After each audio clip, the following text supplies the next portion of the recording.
Hello students, कैसे हैं आप सब। आई होप कि आप लोग अच्छे होंगे और आपने अपनी क्लास 12th की तैयारी स्टार्ट कर दी होगी। तो लास्ट क्लास में हम लोग हेलो एल्केन्स के क्लासिफिकेशंस के बारे में देखा था कि 1 डिग्री हेलो एल्केन्स क्या होते हैं, 2 डिग्री क्या होते हैं, 3 डिग्री क्या होते हैं, एलाइलिक क्या होते हैं, बेंजाइलिक क्या होते हैं, विनाइलिक क्या होते हैं। तो इन सब के बारे में हमने डिस्कस कर लिया था लास्ट क्लास में। आज हम लोग डिस्कस करने वाले हैं प्रिपरेशन ऑफ हेलो एल्केन्स के बारे में। और हेलो एल्केन्स के बारे में आपको पता है हेलो एल्केन किसे बोलते हैं। अगर एल्काइल ग्रुप के साथ हेलोजन एसोसिएटेड है तो इसे हम लोग क्या बोलते हैं, हेलो एल्केन्स। क्लियर है। तो इसमें फर्स्ट अगर हम लोग देखें हेलो एल्केन प्रिपेयर करने के जो फर्स्ट मेथड है आपका फ्रॉम एल्कोहल्स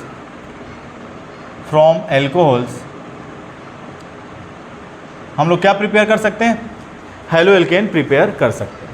अब देखो कैसे प्रिपेयर करेंगे। तो इसमें फर्स्ट रिएक्शन वो देखते हैं। तो किसी भी एल्कोहल का अगर हम रिएक्शन करा दें concentrated HCl plus anhydrous ZnCl2 के साथ, तो होता क्या है, यहाँ से OH बाहर होता है और Cl आके क्या हो जाता है, सब्स्टिट्यूट, और प्लस यहाँ से क्या बाहर हो जाता है, H2O बाहर हो जाता है। क्लियर है। अब यहाँ से एल्कोहल से हम लोग क्या प्रिपेयर कर लेते हैं, एल्कोहल से अगर हम लोग बात करें तो एल्कोहल से हम लोग एल्काइल हैलाइड या हेलो एल्केन प्रिपेयर कर लेते हैं। This is the alkyl halide. और ये जो एल्काइल हैलाइड बनता है हमेशा किस फॉर्म में बनता है, PPT के फॉर्म, प्रेसिपिटेट के फॉर्म। क्लियर है। अब इस रिएक्शन का थोड़ा सा हम लोग मैकेनिज्म देख लेते हैं कि इसका मैकेनिज्म होता कैसे है रिएक्शन। तो अगर हम लोग बात करें मैकेनिज्म की, क्लियर है, तो होता क्या है, ये जो एल्कोहल है फर्स्ट स्टेप में क्या होता है, पहले प्रोटोनेट होता है, ये लोन पेयर डोनेट करता है और H प्लस को क्या कर लेता है, एक्सेप्ट करके प्रोटोनेट हो जाता है। अब ये H प्लस आया कहाँ से, तो कंसनट्रेटेड HCl से ये H प्लस मिलता है हम लोग को, और ये प्रोटोनेट होके फर्स्ट स्टेप में क्या कर लेता है, प्रोटोनेटेड एल्कोहल फॉर्म कर लेता है। देखो OH माइनस जो होता है एक स्ट्रॉन्ग बेस होता है, और जितने भी स्ट्रॉन्ग बेस होते हैं वो पुअर लिविंग ग्रुप होते हैं। तो OH माइनस कभी भी बाहर नहीं होता है, पहले ये प्रोटोनेट होता है और फिर H2O के फॉर्म में बाहर होता है। तो जितने भी पुअर बेस होते हैं, H2O एक पुअर बेस है और एक अच्छा लिविंग ग्रुप होता है। अब यहाँ से ये क्या करता है, बॉन्डेड इलेक्ट्रॉन को लेके यहाँ से बाहर होगा, और ये स्टेप जो होता है स्लो स्टेप होता है, और स्लो स्टेप ही क्या होता है, रेट डिटरमाइनिंग स्टेप। अब प्रोटोनेटेड एल्कोहल से यहाँ से क्या होगा, वाटर बाहर होगा, और इस R पे कौन सा चार्ज आएगा, पॉजिटिव चार्ज, और यहाँ से क्या बाहर हो गया, H2O। अब यहाँ पे Cl माइनस जो है किस पे आगे सब्स्टिट्यूट हो जाएगा, R के साथ, और ये क्या बना देगा, RCl, एल्काइल हैलाइड फॉर्म कर लेगा। और ये एल्काइल हैलाइड आपको पता ही है कि हमेशा किस फॉर्म में बनता है, PPT के फॉर्म में। क्लियर है। तो इस तरह से इसका मैकेनिज्म होता है। अब स्लो स्टेप में आप देख रहे हैं कि कार्बोकेटायन फॉर्म्ड हो रहा है, और कार्बोकेटायन फॉर्म्ड हो रहा है यानी कि रिएक्शन का जो रेट है वो किस पे डिपेंड करेगा, स्टेबिलिटी ऑफ कार्बोकेटायन पे।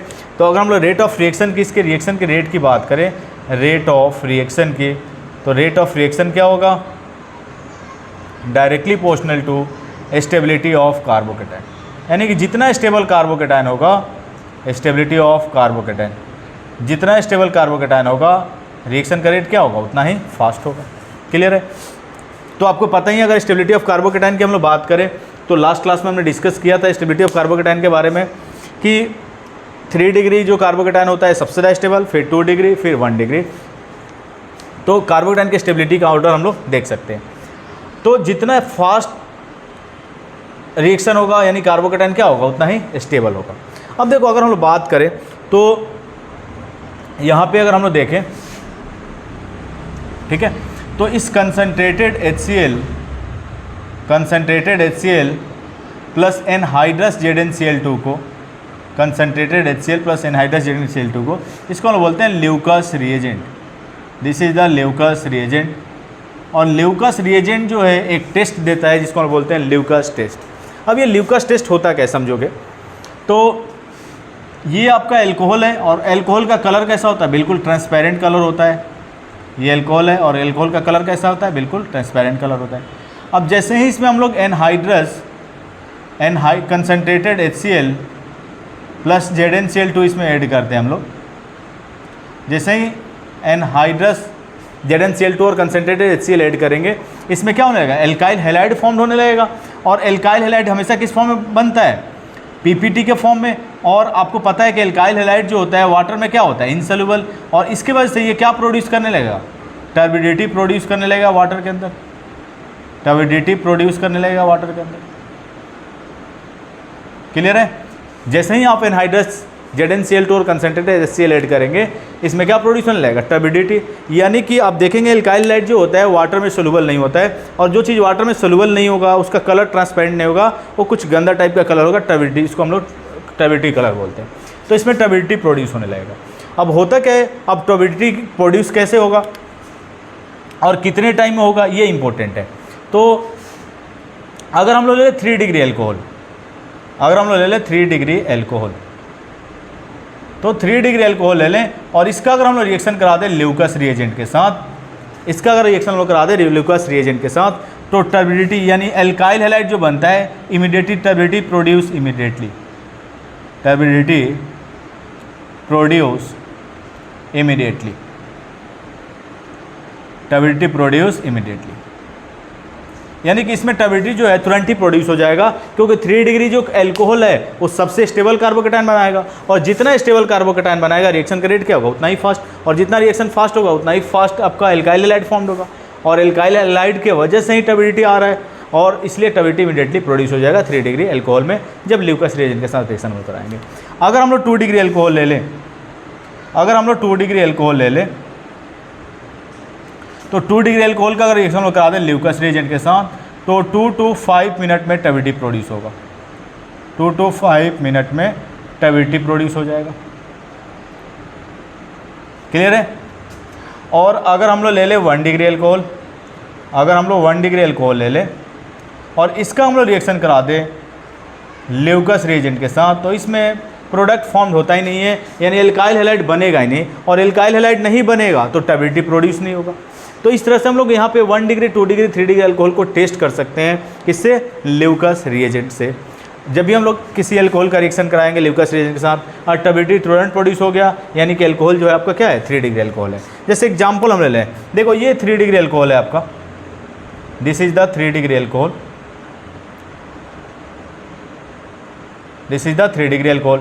अब जैसे ही इसका ल्यूकस रिएजेंट के साथ रिएक्शन कराएंगे कंसनट्रेटेड HCl प्लस ZnCl2 के साथ, ये क्या करेगा? तुरंत ही विद इन अ सेकेंड ये एल्काइल हैलाइड फॉर्म कर लेगा, ये एल्काइल हैलाइड फॉर्म कर लेगा, और प्लस यहाँ से वाटर क्या हो जाता है? बाहर, और ये जो होता है वाटर में इनसोल्यूबल होता है, यानी PPT के फॉर्म में बनेगा, और इसीलिए टर्बिडिटी जो होगा प्रोड्यूस होगा। क्लियर है ना? तो इस तरह से हम लोग टेस्ट कर सकते हैं 1 डिग्री 2 डिग्री 3 डिग्री एल्कोहल। तो इसमें जो टर्बिडिटी प्रोड्यूस होगा विद इन अ सेकेंड, यानी टर्बिडिटी प्रोड्यूस इमीडिएटली, कब? जब 3 डिग्री एल्कोहल होगा, टर्बिडिटी प्रोड्यूस इमीडिएटली। उसी तरह से इमीडिएटली, उसी तरह से आप 2 डिग्री एल्कोहल और 1 डिग्री एल्कोहल का भी ले सकते हैं। उसमें क्या होगा? 1 डिग्री एल्कोहल में टर्बिडिटी प्रोड्यूस नहीं होगा, जबकि 2 डिग्री एल्कोहल में 2 to 5 मिनट में टर्बिडिटी प्रोड्यूस हो जाएगा। क्लियर है ना? तो इस तरह से हम लोग क्या कर सकते हैं? 1 डिग्री या 2 डिग्री 3 डिग्री एल्कोहल का टेस्ट कर सकते हैं, जिसको हम लोग बोलते हैं ल्यूकस टेस्ट। क्लियर है ना? तो आई होप कि क्लियर हो गया होगा, मैकेनिज्म भी आपको समझ में आ गया होगा। अब बच्चे ये भी सोचते हैं कि सर यहाँ पे तो सारा काम HCl कर रहा है, प्रोटोनेट भी H+ की वजह से हो रहा है, और Cl- का सब्सटीट्यूशन हो रहा है, फिर ZnCl2 का काम क्या है? तो ZnCl2 क्या करता है? अगर हम लोग HCl का रिएक्शन जैसे ही कराएंगे ZnCl2 के साथ, तो यहाँ पे होता क्या है? ये Cl जो है लोन पेयर डोनेट करके किसके साथ जाके जुड़ जाता है? Zn के साथ, क्योंकि Zn के पास वैकेंट ऑर्बिटल है, और ये ZnCl3- बना लेता है, ZnCl3-। क्लियर है? यानी कि ये ZnCl2 जो है इट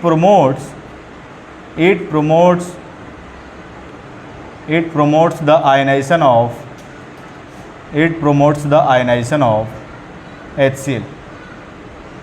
तो HCl के आयनाइजेशन को कौन प्रोमोट करता है? आपका ZnCl2। तो ZnCl2 का काम है कि HCl को आसानी से क्या कर पाए?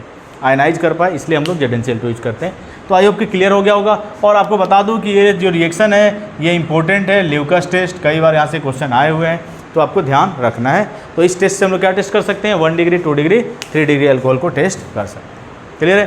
तो आई होप कि ये क्लियर हो गया होगा। और जो टर्बिडिटी आता है, जो गंदा टाइप का कलर आता है, जो ट्रांसपेरेंट कलर नहीं होता है, वो एल्काइल हैलाइड की वजह से आता है। अब जितना आसानी से एल्काइल हैलाइड बनेगा उतना जल्दी टर्बिडिटी प्रोड्यूस होगा। और आपको पता है कि अगर इसमें हम बात करें रेट ऑफ रिएक्शन में, तो इसमें कौन सा मैकेनिज्म फॉलो होता है? SN1।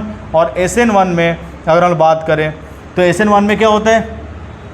अगर रेट ऑफ SN1 की बात करें रेट ऑफ SN1 की, तो रेट ऑफ SN1 क्या होगा, 3 डिग्री कार्बोकेटाइन सबसे फास्ट देगा, फिर 2 डिग्री, फिर 1 डिग्री। तो ये आपका rate of SN1 directly proportional होता है स्टेबिलिटी ऑफ कार्बोकेटाइन के, और सबसे ज़्यादा स्टेबल कार्बोकेटाइन कौन सा होता है, 3 डिग्री कार्बोकेटाइन, फिर 2 डिग्री, यानी कि 3 डिग्री अल्कोहल में जो कार्बोकेटाइन बनेगा वो 3 डिग्री कार्बोकेटाइन बनेगा, और 3 डिग्री कार्बोकेटाइन सबसे ज़्यादा स्टेबल होगा, इसलिए इसमें फास्ट स्टेबिलिटी प्रोड्यूस होगा। क्लियर है ना। तो ये आई होप कि ये क्लियर हो गया होगा, आसान सा कंसेप्ट है। नेक्स्ट इसका सेकेंड मेथड हम लोग देखते हैं फ्रॉम अल्कोहल से ही। सेकेंड हम लोग देखते हैं, तो इम्पोर्टेंट रिएक्शन है, ध्यान रखना है, ल्यूकास टेस्ट। ल्यूकास टेस्ट से हम लोग क्या टेस्ट कर सकते हैं, अल्कोहल्स की डिग्री बता सकते हैं कि अल्कोहल 1 डिग्री है, 2 डिग्री है या 3 डिग्री है, इससे हम लोग टेस्ट कर सकते हैं। ठीक है। नेक्स्ट अगर हम लोग बात करें तो किसी भी अल्कोहल का हम लोग रिएक्शन करा दें सोडियम ब्रोमाइड विद H2SO4 के साथ, तो होता क्या है, यहाँ से OH बाहर होगा और क्या बना लेगा ये, और Br एल्काइल ब्रोमाइड, और साथ ही साथ क्या बाहर बना लेगा ये, NHSO4 प्लस H2O। क्लियर है। अब देखो इसका भी थोड़ा सा मैकेनिज्म मैं आपको बता दूं, सिंपल सा इसमें मैकेनिज्म है, सिंपल सा मैकेनिज्म है। होता क्या है, ये जो अल्कोहल है इसमें पहले क्या होगा, ये H+ के साथ प्रोटोनेट करेगा, इसको H+ को एक्सेप्ट करेगा, यहाँ से क्या हो जाएगा, प्रोटोनेट हो जाएगा, और ये क्या बना लेगा, प्रोटोनेटेड अल्कोहल बना लेगा। This is the protonated alcohol, और ये बॉन्ड इलेक्ट्रॉन को लेके बाहर होगा यहाँ से, और क्या बना लेगा, R+, और यहाँ से क्या बाहर हो जाएगा, H2O, और ये Br- जो है आके इस पर क्या हो जाएगा, सब्सटीट्यूट हो जाएगा, और ये एल्काइल ब्रोमाइड फॉर्म कर लेगा। क्लियर है। सेम रिएक्शन आप आयोडीन के साथ भी करा सकते हैं। तो इस तरह से हम लोग एल्कोहल से क्या बना सकते हैं, एल्काइल ब्रोमाइड फॉर्म कर सकते हैं। This is the alkyl bromide. Clear है। नेक्स्ट रिएक्शन है, अगर हम लोग 3 मोल एल्कोहल का रिएक्शन हम लोग करा दें फॉस्फोरस ट्राइक्लोराइड के साथ, PCl3 के साथ, तो होता क्या है, यहाँ से 3 मोल एल्काइल हैलाइड फॉर्म कर लेता है, और साथ ही साथ क्या फॉर्म कर लेगा, H3PO3। अब देखो रिएक्शन होता कैसे, ये जो फॉस्फोरस ट्राइक्लोराइड है, this is the phosphorus trichloride, जब इसका हम लोग रिएक्शन कराते हैं 3 मोल एल्कोहल के साथ, जब इसका हम लोग रिएक्शन कराते हैं 3 मोल एल्कोहल के साथ, तो OH किससे एक्सचेंज हो जाता है, Cl से एक्सचेंज हो जाएगा। OH जो ग्रुप है वो किससे एक्सचेंज हो जाएगा, Cl से, यानी OH की जगह Cl आ जाएगा, OH की जगह Cl आ जाएगा, OH की जगह Cl आ जाएगा, और यहाँ से क्या बना लेगा, देखो R, एक R के साथ Cl जुड़ा, यहाँ भी एक R के साथ Cl, यहाँ पे भी एक R के साथ Cl, 3 मोल RCl, 3 मोल एल्काइल क्लोराइड, और साथ ही साथ H3PO3 फॉस्फोरिक एसिड आपका फॉर्म कर लेगा। क्लियर है ना। तो इस तरह से अल्कोहल से हम लोग रिएक्शन करा के फॉस्फोरस ट्राई हैलाइड के साथ, फॉस्फोरस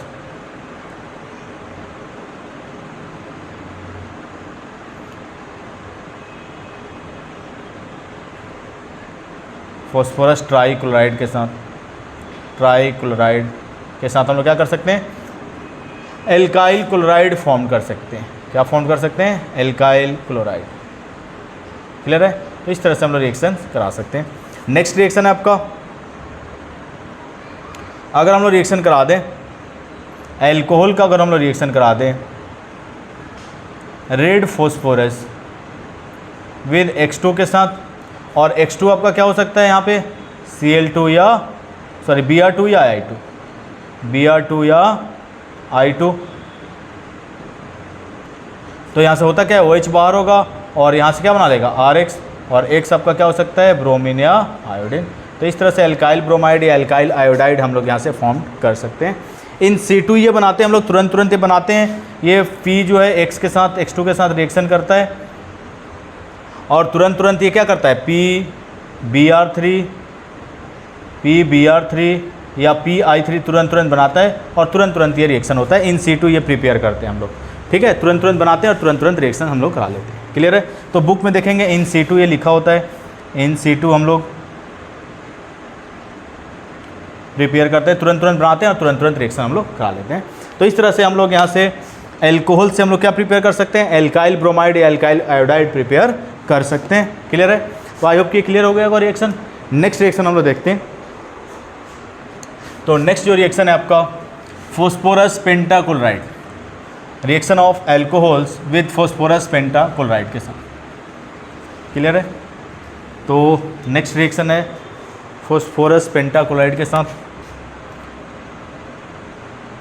तो किसी भी एल्कोहल का हम लोग रिएक्शन करा दें फॉस्फोरस पेंटाक्लोराइड के साथ, PCl5 के साथ, तो क्या बना लेता है ये, एल्काइल क्लोराइड फॉर्म कर लेगा और साथ ही साथ POCl3 और प्लस HCl फॉर्म कर लेगा। क्लियर है? अब देखो रिएक्शन होता कैसे है। तो ये जो आपका एल्कोहल है और ये आपका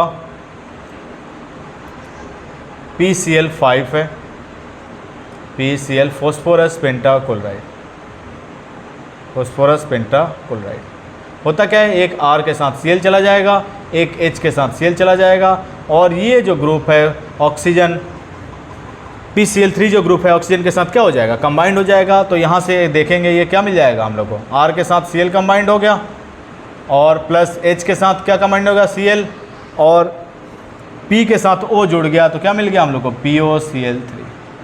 ठीक है? तो ये रिएक्शन को याद करने का तरीका है, सिंपल आप याद कर सकते हैं इस तरह से रिएक्शंस को। नेक्स्ट लास्ट जो रिएक्शन है फ्रॉम एल्कोहल्स, किसी भी एल्कोहल का हम लोग रिएक्शन करा दें थायोनिल क्लोराइड के साथ, SOCl2, this is the thionyl chloride, thionyl chloride.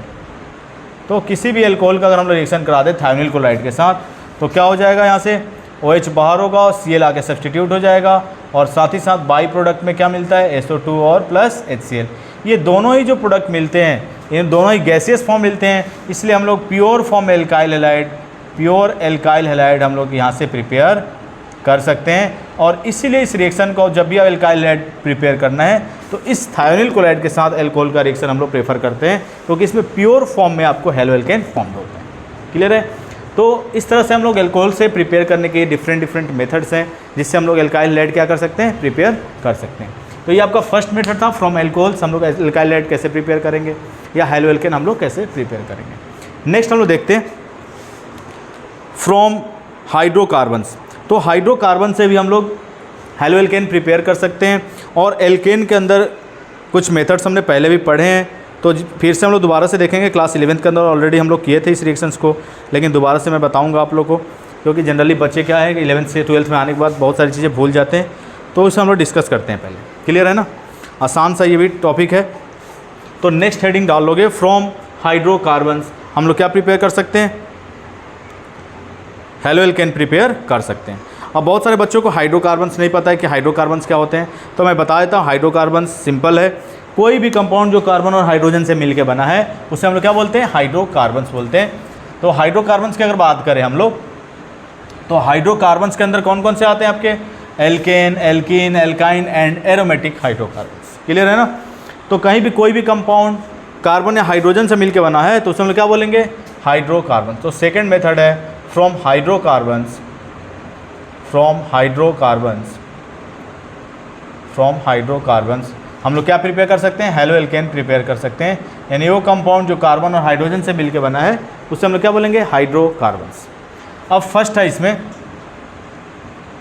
First है by free radical halogenation from alkane, from alkane, from alkanes by free radical halogenation, free radical halogenation, from alkane by free radical halogenation. तो आपको alkene के बारे में पता ही है, free radical halogenation. तो alkene के बारे में आपको पता ही है कि कोई भी हाइड्रोकार्बन जिसमें कार्बन कार्बन के बीच में अगर सिंगल बॉन्ड है तो उसे हम लोग क्या बोलेंगे, एल्केन्स हम लोग बोलते हैं। तो एल्केन का अगर हम लोग फ्री रेडिकल हैलोजेनेशन करा दें तो हम लोग क्या मिल जाता है, हेलोएल्केन मिल जाता है। देखो कैसे, जैसे हम लोग ले लें मीथेन ले लें यहाँ पे, और मीथेन का हम लोग करा दें क्लोरीनेशन, यानी क्लोरीन के साथ रिएक्शन हम लोग करा दें। मीथेन का हम लोग क्या करा दें, क्लोरीनेशन। और हमेशा ही फ्री रेडिकल हैलोजेनेशन किसके प्रेजेंस में कराते हैं, सनलाइट और हीट के प्रेजेंस में। तो कहीं भी अगर सनलाइट और हीट है और एल्केन है और हैलोजेंस हैं, यानी कि इसमें हमेशा कौन सा मैकेनिज्म फॉलो होगा, फ्री रेडिकल हैलोजेंसन मैकेनिज्म। यहाँ से एक हाइड्रोजन बाहर होगा और एक Cl आके क्या हो जाएगा, सब्सटीट्यूट हो जाएगा, यानी कि ये क्या बना लेगा, CH3Cl मिथाइल क्लोराइड, और प्लस यहाँ से HCl क्या हो जाएगा बाहर। फर्दर जब हम लोग रिएक्शन कराएंगे इसका Cl2 के साथ सनलाइट और हीट के प्रेजेंस में, तो यहाँ से फर्दर फिर HCl क्या होगा, बाहर होगा, और ये क्या बना लेगा, डाइक्लोरोमीथेन। और अगेन ये रिएक्शन रुकेगा नहीं, फिर क्या करेगा, ये फर्दर ये रिएक्ट करेगा क्लोरीन के साथ, किसके प्रेजेंस में, सनलाइट और हीट के प्रेजेंस में, और क्या बाहर होगा, यहाँ से HCl बाहर होगा, और क्या बना लेगा, CHCl3 और प्लस HCl यहाँ से बाहर होगा, और फिर यहाँ फर्दर रिएक्शन करेगा ये किसके साथ, सनलाइट और हीट के प्रेजेंस में क्लोरीनेशन करेगा ये, और यहाँ से फिर HCl बाहर होगा, और ये क्या बना लेगा, टेट्रा क्लोरोमीथेन। क्लियर है, और रिएक्शन यहाँ आके रुकेगा ये। क्लियर है, तो क्लोरीनेशन जो होता है more reactive and less selective. अगर आपको रिएक्शन को यहीं पे रोकना है तो क्लोरीन को अगर हम लोग लिमिटेड अमाउंट में ले लें तो रिएक्शन को हम लोग यहीं पे रोक सकते हैं, नहीं तो रिएक्शन सीधा आपका जाके कहाँ रुकेगा। और सेम चीज़ आपका सेम रिएक्शन होगा ब्रोमिनेशन में, तो यहाँ पे लिख सकते हो सेम एज ब्रोमिनेशन, तो ब्रोमिनेशन में भी क्या होगा, सेम ही होगा। अब देखो फ्लोरिनेशन जो होता है इतना फास्ट होता है कि फ्लोरिनेशन को कंट्रोल करना क्या होता है, काफ़ी डिफ़िकल्ट होता है, हाईली एक्जोथर्मिक रिएक्शन होता है, तो उसमें एक्सप्लोजन हो सकता है, तो इसलिए हम लोग फ्लोरिनेशन कराते ही नहीं है। तो कहीं भी अगर फ्लोरिनेशन है तो फ्लोरिनेशन आपको कराना ही नहीं है, अगर फ्लोरिनेशन है तो फ्लोरिनेशन हम लोग नहीं कराते हैं, याद रखना है। ये इतना हाईली एक्जोथर्मिक होने की वजह से एक्सप्लोजन हो सकता है, तो फ्लोरिनेशन हम लोग कराते ही नहीं है due to highly exothermic. Clear है। नेक्स्ट अगर हम लोग बात करें आयोडीनेशन की, आयोडीनेशन की, तो आयोडीनेशन जो होता है ये काफ़ी स्लो प्रोसेस होता है। तो अगर मीथेन का हम लोग आयोडीनेशन करा दें तो ये काफ़ी स्लो होता है, और स्लो होने की वजह से रिएक्शन क्या होता है, रिवर्सिबल, क्या बना देगा, CH3I और प्लस HI। अब देखो यहाँ पे आयोडीन जो है -1 ऑक्सीडेशन स्टेट में, यानी कि अपने मिनिमम ऑक्सीडेशन स्टेट में है, तो ये एक गुड रिड्यूसिंग एजेंट की तरह काम करता है, और ये रिड्यूसिंग एजेंट है, और फर्दर इसको एल्काइल मिथाइल आयोडाइड को रिड्यूस करके क्या बना देता है, मीथेन फॉर्म कर देता है। अब ये रिड्यूस ना करे तो HI को हम लोग क्या कराते हैं, ऑक्सीडाइज करा देते हैं, HiO3 या HiO4 या HNO3, कोई भी ऑक्सीडाइजिंग एजेंट हम लोग यहाँ से ले लें तीनों में से। तो ये HI को क्या करता है, I2 में ऑक्सीडाइज कर देता है, और साथ ही साथ क्या रिलीज कर देता है, H2। तो रिएक्शन रिवर्सिबल ना हो, रिएक्शन रिवर्स ना हो, इसके लिए हम लिए ऑक्सीडाइजिंग एजेंट यूज कर सकते हैं। क्लियर है। अगर हम लोग रेट की बात करें, रेट ऑफ रिएक्शन की, तो सबसे फास्ट रिएक्शन कौन देता है, फ्लोरिनेशन सबसे फास्ट होगा, फिर क्लोरिनेशन, फिर आपका होगा ब्रोमिनेशन, और फिर कौन सा होगा, आयोडीनेशन। क्लियर है। तो सबसे फास्ट आपका कौन सा होता है, फ्लोरिनेशन, फिर क्लोरिनेशन, फिर ब्रोमिनेशन, और फिर आयोडीनेशन। क्लियर है ना। तो इस तरह से इसका हम लोग रेट ऑफ रिएक्शंस को देख सकते हैं। तो इसे नोट करो, फिर हम लोग मैकेनिज्म थोड़ा सा मैं यहाँ पे एक्सप्लेन कर रहा हूँ, जिससे थोड़ा सा आपका रिएक्शन जो है वो क्लियर हो जाए। क्लियर है ना। ये रिएक्शन, इसका मैकेनिज्म इंपॉर्टेंट है, क्लास 11th के अंदर इसका मैकेनिज्म दे रखा है हाइड्रोकार्बन्स के अंदर, जब वहाँ पे आप पढ़ेंगे तो इसका मैकेनिज्म आपको मिलेगा। क्लियर है। तो नेक्स्ट हम लोग देखते हैं इसका मैकेनिज्म के बारे में। तो इसके अगर हम लोग मैकेनिज्म की बात करें, नेक्स्ट हम लोग देख रहे हैं मैकेनिज्म। तो इसके अगर हम लोग मैकेनिज्म की बात करें तो 3 स्टेप मैकेनिज्म होता है। तो फ्री रेडिकल हैलोजनेशन की मैकेनिज्म की बात करें हम लोग, तो स्टेप 1 जिसे हम लोग बोलते हैं initiation, this is the initiation. Initiation में क्या होता है, रेडिकल बनते हैं। ये जो क्लोरीन है इसका हम लोग करा देते हैं सनलाइट और हीट के प्रेजेंस में होमोलिसिस, इसका हम लोग करा देते हैं होमोलिसिस। अब होता क्या है, दोनों ही सेम इलेक्ट्रोनिगेटिव एटम है, तो ये बॉन्डेड इलेक्ट्रॉन को ये एक लेके बाहर हो जाएगा, ये एक बॉन्डेड इलेक्ट्रॉन को लेके बाहर हो जाएगा, और 2 मोल Cl फ्री रेडिकल फॉर्म करते हैं। क्लियर है। तो स्टेप फर्स्ट में क्या होता है, होमोलिसिस, और रेडिकल फॉर्म्ड होते हैं। स्टेप 2 में अगर हम बात करें प्रोपगेशन की, अगर हम बात करें प्रोपगेशन की अगर हम बात करें तो ये जो है आपका मीथेन CH4 होता क्या है, ये जो Cl फ्री रेडिकल है ये क्या करता है, हाइड्रोजन के साथ यहाँ से इसके हाइड्रोजन का बॉन्डेड इलेक्ट्रॉन और Cl का फ्री इलेक्ट्रॉन आपस में क्या हो जाते हैं, कंबाइंड, और ये क्या बना देता है, मिथाइल फ्री रेडिकल, और प्लस यहाँ से क्या बाहर हो जाता है, HCl। और ये स्टेप जो होता है एक्जोथर्मिक होता है। HCl बॉन्ड जितना स्ट्रांग होगा रिएक्शन क्या होगा, उतना ही फास्ट होगा।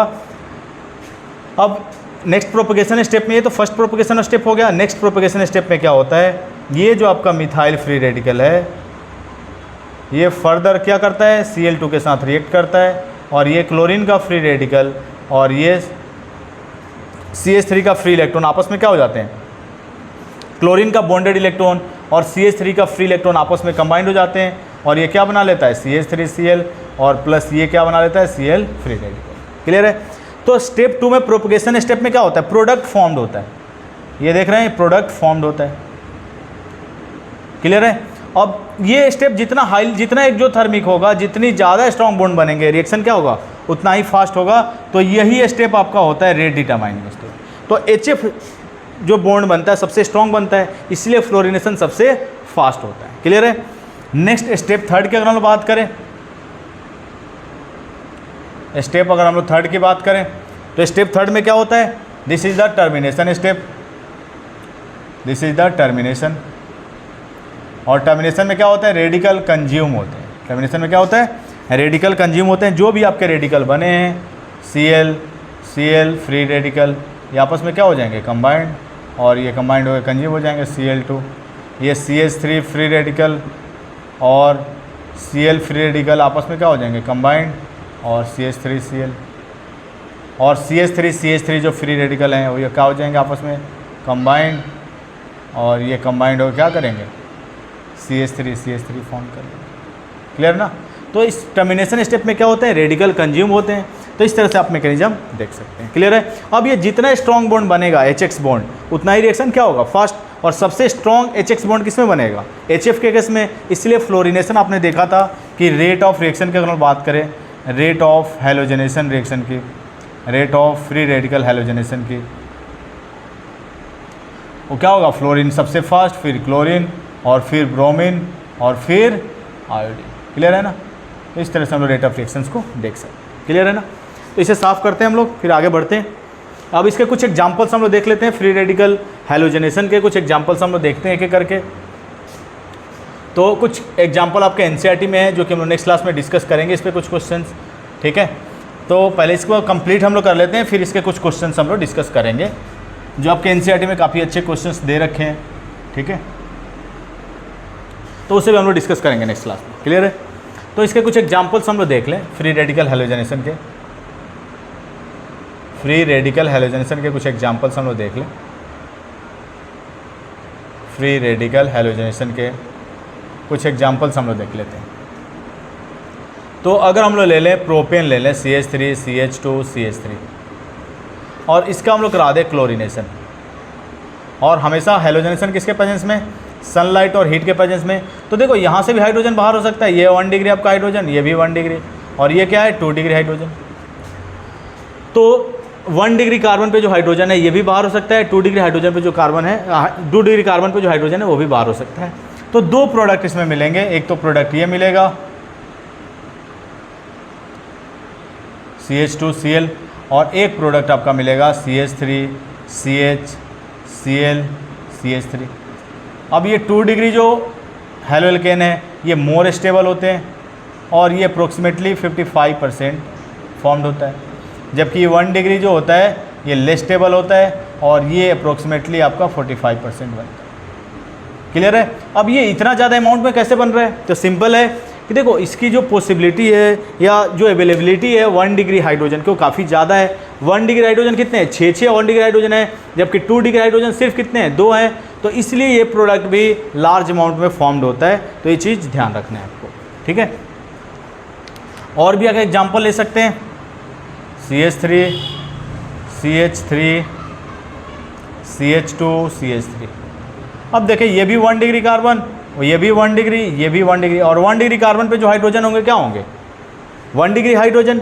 ये आपका 2 डिग्री कार्बन, और इस पे जो हाइड्रोजन होंगे 2 डिग्री हाइड्रोजन। ये आपका 3 डिग्री कार्बन, इस पे जो हाइड्रोजन होंगे 3 डिग्री हाइड्रोजन। देखो सिंपल है डिग्री देखना, ये कार्बन कितने कार्बन के साथ डायरेक्टली एसोसिएटेड है, 1 2 3, इसलिए 3 डिग्री। ये कितने के साथ एसोसिएटेड है, 1 के साथ तो 1 डिग्री, ये भी 1 के साथ तो 1 डिग्री, ये भी 1 के साथ तो 1 डिग्री। अगर इसका हम लोग क्लोरिनेशन करा दें तो देखो सनलाइट और हीट के प्रेजेंस में हमेशा ही फ्री रेडिकल हैलोजेनेशन, तो एक तो प्रोडक्ट हम लोग को ये मिलेगा CH3 CH CH3 CH2 CH3 Cl, और ये जो प्रोडक्ट होता है मेजर होता है क्योंकि 1 डिग्री हाइड्रोजन की अवेलेबिलिटी जो है वो बहुत ज़्यादा है, 3 और 3 9 1 डिग्री हाइड्रोजन है, जबकि अगर हम लोग बात करें 3 डिग्री की तो ये सिर्फ और सिर्फ कितने हाइड्रोजन है, 3 डिग्री हाइड्रोजन सिर्फ और सिर्फ एक ही है, तो इसीलिए इसमें क्या होगा 3 डिग्री जो होगा माइनर होगा और 1 डिग्री जो होगा वो मेजर होगा। रिएक्टिविटी एंड सेलेक्टिविटी के अकॉर्डिंग ये प्रोडक्ट आपको फॉर्म्ड होते हैं, तो इसमें आपको कंफ्यूज नहीं, क्लियर है ना। तो ये हो गई बात हमारी फ्री रेडिकल हैलोजेनेशन से, क्लियर है। अब नेक्स्ट हम लोग देखते हैं सेकंड इसका, फ्रॉम एल्कीन हम लोग क्या प्रिपेयर कर सकते हैं, हेलो एल्केन प्रिपेयर कर सकते हैं, क्लियर है। तो नेक्स्ट है फ्रॉम एल्कीन, तो आई होप कि क्लियर हो गया होगा। तो आसान से टॉपिक है, एक बार पढ़ेंगे, नोट्स बनाएंगे, क्वेश्चंस प्रैक्टिस करेंगे, सारे कंसेप्ट क्लियर हो जाएंगे। ऑर्गेनिक अगर अच्छा करना है आप लोग को तो रिएक्शंस को लिख के बार बार और याद करेंगे तभी ऑर्गेनिक आपका अच्छा होगा, क्लियर है। तो फ्रॉम हाइड्रोकार्बन से, दूसरा आपका था फ्रॉम हाइड्रोकार्बन से, तो फ्रॉम हाइड्रोकार्बन में हमने पहला देख लिया from alkane by free radical halogenation. अब हम लोग दूसरा देख रहे हैं फ्रॉम एल्कीन, फ्रॉम एल्कीन, तो फ्रॉम एल्कीन से भी हम लोग क्या प्रिपेयर कर सकते हैं, हेलो एल्केन प्रिपेयर कर सकते हैं। देखो आसान है। अब इसमें हम लोग फर्स्ट देख रहे हैं addition of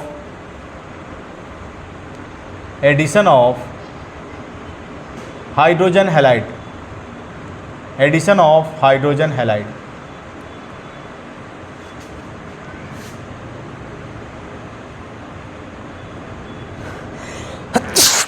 sorry, addition of hydrogen halide. अगर HX का हम लोग एडिशन करा दें एल्कीन के ऊपर तो हम लोग क्या प्रिपेयर कर सकते हैं, हेलो एल्केन प्रिपेयर कर सकते हैं, क्लियर है। तो देखो अगर आपका एल्कीन जो है अनसिमेट्रिकल है, जैसे हम लोग प्रोपीन ले लें, अगर आपका एल्कीन अनसिमेट्रिकल है, this is the propene, clear है। अगर आपका एल्कीन अनसिमेट्रिकल है और इस पर हम लोग HX का एडिशन करा दें तो यहाँ पे एक रूल फॉलो होता है जिसको हम लोग बोलते हैं मार्कोनिक्स ऑफ रूल, मार्कोनिक्स ऑफ रूल। और मार्कोनिक्स ऑफ रूल HX इसमें डायरेक्ट होता है H प्लस और X माइनस में। निगेटिव पार्ट हमेशा उस डबल बॉन्डेड कार्बन पे जाएगा जिस पे हाइड्रोजन कम होंगे। तो यहाँ पे कितने हाइड्रोजन, डबल बॉन्डेड कार्बन की बात करें तो 1 हाइड्रोजन, जबकि यहाँ पे 2 हाइड्रोजन।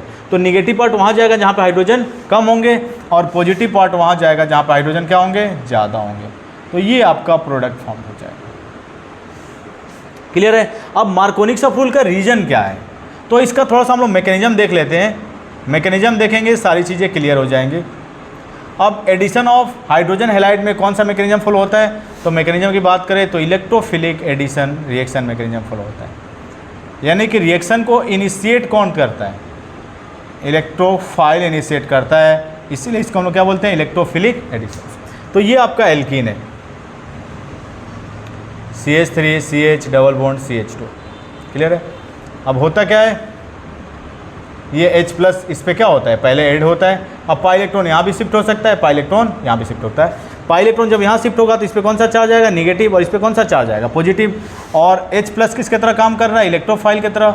और इलेक्ट्रोफाइल क्या होता है, निगेटिव सेंटर सीकिंग ग्रुप, यानी कि जहाँ निगेटिव चार्ज, यानी इसमें निगेटिव चार्ज जनरेट होगा, पहले से 2 हाइड्रोजन थे, 1 हाइड्रोजन और आके लग जाएगा और ये इंटरमीडिएट फॉर्म कर लेगा। और अगर पाई इलेक्ट्रॉन शिफ्टिंग यहाँ होगी तो निगेटिव चार्ज इस पर जनरेट होगा और इस पे हाइड्रोजन पहले से 1 था, 1 और हाइड्रोजन आके लग जाएगा और इस पे कौन सा चार्ज जनरेट हो जाएगा, पॉजिटिव चार्ज। अब देखेंगे यहाँ पे कि ये जो कार्बोकेटायन है कितने कार्बन के साथ डायरेक्टली एसोसिएटेड है, 2 के साथ, तो ये 2 डिग्री कार्बोकेटायन फॉर्म कर रहा है। और अगर यहाँ पे हम लोग बात करें तो ये कितने कार्बन के साथ डायरेक्टली एसोसिएटेड है, 1 कार्बन के साथ, यानी 1 डिग्री कार्बोकेटायन फॉर्म कर रहा है, क्लियर है। और आपको पता है कि 3 डिग्री कार्बोकेटायन सबसे ज़्यादा स्टेबल, फिर 2 डिग्री, फिर 1 डिग्री। तो जब भी यहाँ पे X माइनस ऐड होना चाहेगा, जब भी आपका X माइनस ऐड होना चाहेगा वो किस पे होना चाहेगा, इस पे ऐड होना चाहेगा, यानी कि जो मेजर प्रोडक्ट होगा, ये जो X माइनस है वो किस पे ऐड होना चाहेगा, तो X माइनस जो है दिस इज़ द मेजर, जिसमें आपका स्टेबल कार्बोकेटायन मिलेगा उस पे ऐड होना चाहेगा। इसीलिए प्रोडक्ट क्या होता है, मेजर। और ये जो मिलेगा आपको प्रोडक्ट, ये क्या मिलेगा, this is the minor. Clear है? यानी कि रिएक्शन का जो रेट है और ये स्टेप जो होता है जिसमें आपका क्या बन रहा है, कार्बोकेटाइन फॉर्म्ड हो रहा है, ये स्टेप जो होता है ये क्या होता है, ये स्टेप जो होता है स्लो होता है, और स्लो स्टेप ही क्या होते हैं, आरडीएस। यानी कि रेट ऑफ इलेक्ट्रोफिलिक एडिशन जो होगा, rate of electrophilic addition reaction, और डायरेक्टली प्रोपोर्शनल होगा stability of carbocation, directly proportional to stability of carbocation. यानी कि जितना स्टेबल कार्बोकेटाइन होगा रिएक्शन क्या होगा उतना ही फास्ट होगा। क्लियर है? अब कार्बोकेटाइन बॉन्ड यहाँ पे फॉर्म्ड हो रहा है इंटरमीडिएट के फॉर्म में, और कार्बोकेटाइन कहीं भी फॉर्म्ड हो रहा हो तो नोट करके मैं बता देता हूँ क्या हो जाएगा, rearrangement of carbocation if possible. तो कहीं भी कार्बोकेटाइन का अगर रीअरेंजमेंट हो रहा है तो rearrangement of carbocation if possible. अगर कार्बोकेटाइन का रीअरेंजमेंट पॉसिबल है तो आप पहले क्या करेंगे, रीअरेंजमेंट कराएंगे। क्लियर है? तो ये चीज़ ध्यान रखना है। नीट में कई बार यहाँ से क्वेश्चन आया हुआ है, जेई में भी क्वेश्चन आए हुए हैं, तो कहीं भी आप देख लेंगे अगर एल्काइल लाइट में कार्बोकेटाइन का अरेंजमेंट पॉसिबल है तो पहले क्या कराएंगे, रीअरेंजमेंट कराएंगे, और फिर क्या कराएंगे, इस न्यूक्लियोफाइल का एडिशन कराएंगे। क्लियर है ना? जैसे एक एग्जाम्पल हम लोग लेते हैं। क्लियर है? तो आई होप कि ये क्लियर हो गया होगा। मार्कोनिक सब रूल का एक्चुअल रीजन क्या है, स्टेबिलिटी ऑफ कार्बोकेटाइन। अगर 3 डिग्री कार्बोकेटाइन सबसे ज़्यादा स्टेबल, 2 डिग्री उससे लेस स्टेबल, 1 डिग्री, तो जितने स्टेबल कार्बोकेटाइन फॉर्म्ड होगा वही आपका प्रोडक्ट क्या होगा, मेजर होगा। क्लियर है ना? तो नेक्स्ट इसका एक और एग्जाम्पल हम लोग लेते हैं जिसमें रीअरेंजमेंट का कंसेप्ट को हम लोग देखते हैं थोड़ा सा। क्लियर है? थोड़ा सा रीअरेंजमेंट को हम लोग कंसेप्ट को देख लें यहाँ पे। तो ये आपका एल्कीन है, CH3 CH CH3 CH double bond CH2। तो अगर हम लोग इस पे पहले H+ का एडिशन अगर हम लोग करा दें तो 2 ये कार्बोकेटाइन फॉर्म्ड होंगे, इंटरमीडिएट 2 फॉर्म्ड होगा। देखो पाई इलेक्ट्रॉन यहाँ शिफ्ट होगा क्योंकि 2 डिग्री कार्बोकेटाइन फॉर्म्ड होगा और ये स्टेबल होगा, तो ये H+ जाके इस पे कौन सा चार्ज आएगा, पॉजिटिव, इस पे नेगेटिव, और ये H+ किसकी तरह काम कर रहा है, एक इलेक्ट्रोफाइल की तरह। और इलेक्ट्रोफाइल क्या होता है, नेगेटिव सेंटर सीकिंग ग्रुप, और ये कार्बोकेटाइन आपका फॉर्म हो जाएगा, ये कार्बोकेटाइन आपका फॉर्म हो जाएगा। अब देखो एक बार रिएक्शन को थोड़ा सा लिख लेते हैं। देखो अगर मान लो हम लोग को इस पर HCl का एडिशन कराना है तो क्या होगा, अगर हम लोग देखें यहाँ पे मार्कोनिक ऑफ रूल फॉलो करें तो CH3 CH CH3 और यहाँ पे क्या मिल जाएगा, CH Cl और CH3। क्लियर है? तो 99% बच्चे यही करके आएंगे एग्जाम में और उनको लगेगा कि ये प्रोडक्ट हमारा सही है, लेकिन ये प्रोडक्ट हो जाएगा गलत। ये जो मेजर जो प्रोडक्ट बनेगा वो ये कुछ बनेगा। अब ये कैसे बनेगा वो मैं बता रहा हूँ। ये मेजर जो प्रोडक्ट बनेगा वो बनेगा आपका, this is the major product, CH2 CH3, this is the major. और ये करने वालों की जो संख्या होती है ये सिर्फ और सिर्फ ये प्रोडक्ट आपका नहीं होगा, ये सिर्फ और सिर्फ 1% स्टूडेंट ही कर पाते हैं।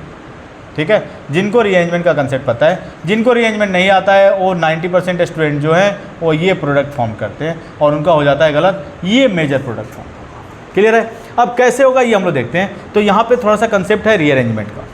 यहाँ पे जो कंसेप्ट है वो किसका कंसेप्ट है, rearrangement of carbocation, rearrangement of carbocation. तो देखो यहाँ पे ये जो आपका एल्कीन है, ये जो एल्कीन है पहले इस पे किसका एडिशन होगा, इलेक्ट्रोफाइल का। रिएक्शन को इनिशिएट कौन करता है, इलेक्ट्रोफाइल। और ये स्टेप जो होता है स्लो स्टेप होता है, और स्लो स्टेप ही क्या होता है, रेट डिटरमाइनिंग। पाई इलेक्ट्रॉन यहाँ शिफ्ट होगा, इस पर कौन सा चार्ज आएगा, नेगेटिव, और H+ इलेक्ट्रोफाइल है, क्या होता है, नेगेटिव सेंटर सीकिंग ग्रुप, जबकि इस पर कौन सा चार्ज आएगा, पॉजिटिव चार्ज। और ये कार्बोकेटाइन फॉर्म्ड हो जाएगा CH CH3 CH+, और ये आपका एक हाइड्रोजन, पहले से 2 हाइड्रोजन था, एक हाइड्रोजन और आके लग गया तो CH3 हो जाएगा। अब ये देखेंगे कितना डिग्री कार्बोकेटाइन है, तो this is the 2 degree carbocation. कितना डिग्री कार्बोकेटाइन है, 2 डिग्री। अब ये देखो यहाँ पे क्या करता है, हाइड्रोजन जो है यहाँ से बॉन्डेड इलेक्ट्रॉन को लेके यहाँ से क्या हो जाता है बाहर, और इसको हम लोग बोलते हैं hydride shifting, hydride shift, hydride shift. H minus के शिफ्टिंग को ही हम लोग क्या बोलते हैं, हाइड्राइड शिफ्ट, यानी इस पर कौन सा चार्ज आ जाएगा, पॉजिटिव चार्ज। और ये H माइनस के फॉर्म में निकला, और H माइनस क्या होता है, न्यूक्लियोफाइल, और न्यूक्लियोफाइल क्या होता है, पॉजिटिव सेंटर सीकिंग ग्रुप, यानी पहले से एक हाइड्रोजन था, एक हाइड्रोजन और आके लग जाएगा, और ये 3 डिग्री कार्बोकेटाइन फॉर्म कर लेगा। ये आपका 3 डिग्री कार्बोकेटाइन फॉर्म कर लेगा, जबकि ये कितना डिग्री कार्बोकेटाइन है, 2 डिग्री कार्बोकेटाइन। तो ये 2 डिग्री कार्बोकेटाइन से रीअरेंज होकर क्या कर लेगा, 3 डिग्री कार्बोकेटाइन। और आपको पता है कि 3 degree carbocation more stable then 2 degree carbocation. अब Cl का एडिशन जो है वो Cl माइनस का जो एडिशन है यहाँ नहीं होके कहाँ होगा, इस पर एडिशन होगा, और Cl माइनस यहाँ आके ऐड हो जाएगा, और जो आपने मेजर प्रोडक्ट बनाया था अभी ऊपर, ये आपका मेजर प्रोडक्ट मिल जाएगा। तो आई होप कि आपको क्लियर होगा कि रीअरेंजमेंट होता क्या है। तो कहीं भी अगर कार्बोकेटाइन रीअरेंजमेंट का पॉसिबल है, यानी अपने आप को स्टेबिलिटी को इंक्रीज कर रहा है, तो पहले रीअरेंजमेंट कराएंगे, फिर प्रोडक्ट आप फॉर्म करेंगे। क्लियर है ना? तो इस तरह से हम लोग कर सकते हैं। क्लियर है? ठीक है, तो आई होप कि ये क्लियर हो गया होगा आप लोग को। नेक्स्ट हम लोग देखते हैं फ्रॉम एल्कीन में ही अगर हम लोग बात करें तो एंटी मार्कोनिक सफरोल, पेरोक्साइड इफेक्ट या कर्स इफेक्ट। एंटी मार्कोनिक सफरोल, पेरोक्साइड इफेक्ट या कर्स इफेक्ट। तो नेक्स्ट हम लोग देखते हैं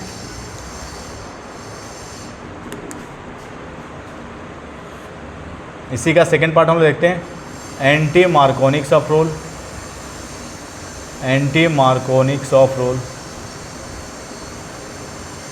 एंटी मार्कोनिक सफरोल, पेरोक्साइड इफेक्ट,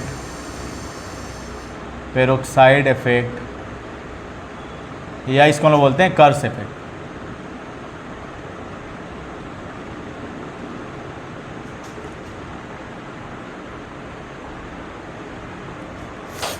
एंटी मार्कोनिक सफरोल, पेरोक्साइड इफेक्ट या कर्स इफेक्ट। देखो होता क्या है एंटी मार्कोनिक सफरोल, पेरोक्साइड इफेक्ट या कर्स इफेक्ट, कोई भी आपका अनसिमेट्रिकल एल्कीन है,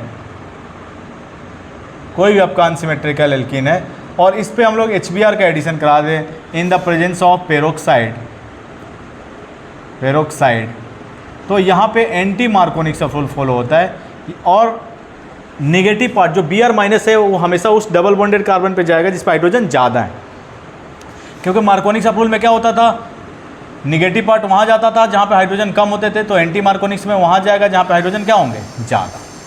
अब इस एंटी मार्कोनिक सफरोल, पेरोक्साइड इफेक्ट या कर्स इफेक्ट में यहाँ पे जो मैकेनिज्म फॉलो होता है, थोड़ा सा मैकेनिज्म देखेंगे, क्लियर हो जाएगा कि क्यों ऐसा होता है।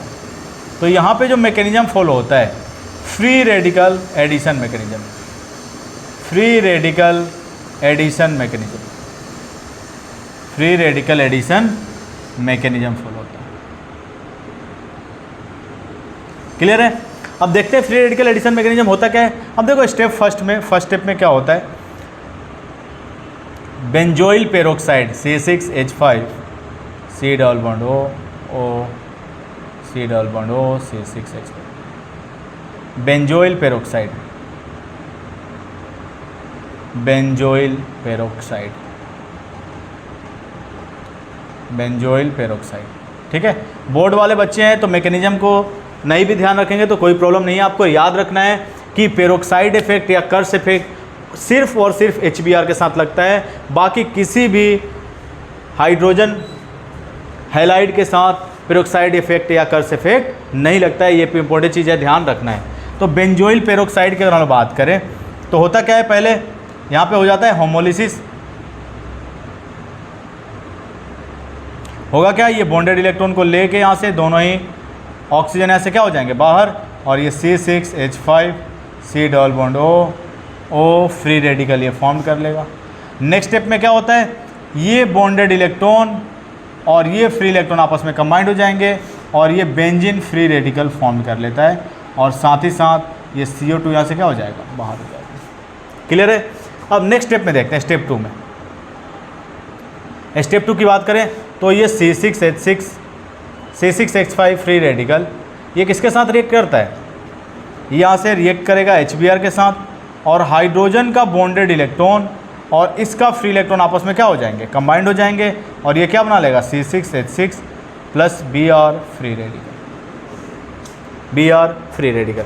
नेक्स्ट स्टेप में, थर्ड स्टेप में, ये जो प्रोपीन है CH3 CH double bond CH2। अब देखो यहाँ पे अगर हम लोग बात करें Br फ्री रेडिकल की, तो यहाँ पे दो इंटरमीडिएट बनेंगे। ये Br फ्री रेडिकल, ये बॉन्डेड इलेक्ट्रॉन इस वाले बॉन्डेड इलेक्ट्रॉन के साथ अगर कंबाइंड होता है, इस वाले बॉन्डेड इलेक्ट्रॉन के साथ, तो कुछ ये इंटरमीडिएट बनेगा CH3 CH2 CH2 Br, और इस पे क्या जनरेट हो जाएगा, फ्री इलेक्ट्रॉन, यानी कि 2 डिग्री फ्री रेडिकल बना लेगा। देखो कितने कार्बन के साथ डायरेक्टली जुड़ा है, 2 डिग्री, 2 कार्बन के साथ फ्री रेडिकल वाला कार्बन, तो इसलिए 2 डिग्री फ्री रेडिकल बना लेगा। और अगर ये Br इस बॉन्डेड इलेक्ट्रॉन के साथ जुड़ता है, तो ये कुछ इंटरमीडिएट बना लेगा CHBr, और ये CH2 फ्री रेडिकल, यानी ये फ्री रेडिकल इस पे जनरेट हो जाएंगे। और ये कितने डिग्री फ्री रेडिकल हैं, 1 degree free radical, 1 degree free radical. और आपको पता है कि 3 डिग्री फ्री रेडिकल सबसे ज़्यादा स्टेबल, फिर 2 डिग्री और फिर 1 डिग्री। ये स्टेबिलिटी होती है फ्री रेडिकल की, stability of free radical, free radical, stability of free radical. अब देखो ये आपका क्या होगा, ये मेजर होगा और ये आपका क्या होगा, माइनर। अब देखो यहाँ पे अगर हम लोग को इसका अगर यानी ये हम लोग किसको लेके आगे बढ़ेंगे, जिसमें स्टेबल आपका इंटरमीडिएट बन रहा है, यानी ये जो इंटरमीडिएट है, नेक्स्ट स्टेप ले लो, ये कौन सा स्टेप हो गया, थर्ड। और फोर्थ स्टेप की अगर हम बात करें, तो ये CH3 CH फ्री रेडिकल और CH2 Br, और जैसे ही इसका HBr के साथ रिएक्शन हम लोग कराएंगे, ये इसका हाइड्रोजन का बॉन्डेड इलेक्ट्रॉन और ये फ्री इलेक्ट्रॉन आपस में क्या हो जाएंगे, कंबाइंड, और कंबाइंड होके ये प्रोडक्ट मिल जाएगा CH3 CH2 CH2 Br, जो यहाँ पे प्रोडक्ट मिला था एंटी मार्कोनिक सफुल के अकॉर्डिंग। तो इसमें जो मैकेनिज्म होता है, फ्री रेडिकल एडिशन मैकेनिज्म होता है, और फ्री रेडिकल एडिशन या पेरोक्साइड इफेक्ट, कर्स इफेक्ट या एंटी मार्कोनिक सल्फर जो लगता है वो सिर्फ और सिर्फ HBr के साथ लगता है और किसी के साथ नहीं लगता है। ये इंपॉर्टेंट है, आपको ध्यान रखना है, बहुत इंपॉर्टेंट है। यहाँ से कई बार क्वेश्चन आए हुए हैं, तो अगर कहीं ऐसा क्वेश्चन आ जाए, इसे साफ करूँ, आई होप कि ये क्लियर हो गया होगा। तो कुछ एग्जाम्पल्स लेते हैं, इससे आपको थोड़ा सा कंसेप्ट क्लियर हो जाएगा। देखो यहाँ पर एक और एग्जाम्पल हम लोग ले लेते हैं यहाँ से। पेरोक्साइड इफेक्ट है कर्स इफेक्ट का,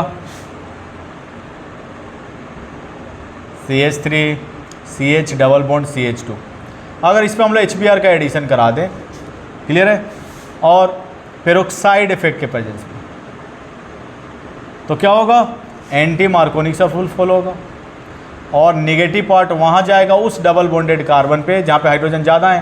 तो यहाँ पे 2 हाइड्रोजन, यहाँ पे 1 हाइड्रोजन, यानी कि CH2 नेगेटिव पार्ट Br जो है वहाँ जाएगा जहाँ पे हाइड्रोजन ज़्यादा है, यानी कि H+ और Br- में ब्रेक होगा, ठीक है। और एक और एग्जांपल ले लें, CH3 CH double bond CH2, और अगर हम लोग इस पे HCl का एडिशन करा दें और यहाँ पे पेरोक्साइड ले लें, तो यहाँ पे कोई एंटी मार्कोनिक सल्फर या पेरोक्साइड इफेक्ट या कर्स इफेक्ट नहीं लगेगा। यहाँ पे सिंपल मार्कोनिक सल्फर के अकॉर्डिंग एडिशन होगा और ये प्रोडक्ट मिल जाएगा CH3Cl CH3। यानी कि peroxide effect only and only किसके साथ लगता है, HBr के साथ। इसके अलावा पेरोक्साइड इफेक्ट किसी भी हाइड्रोजन हैलाइड के साथ नहीं लगता है। ये चीज़ आपको ध्यान रखना है, क्लियर है। तो आई होप कि ये क्लियर हो गया होगा आपको। नेक्स्ट हम रिएक्शन देखते हैं, क्लियर है।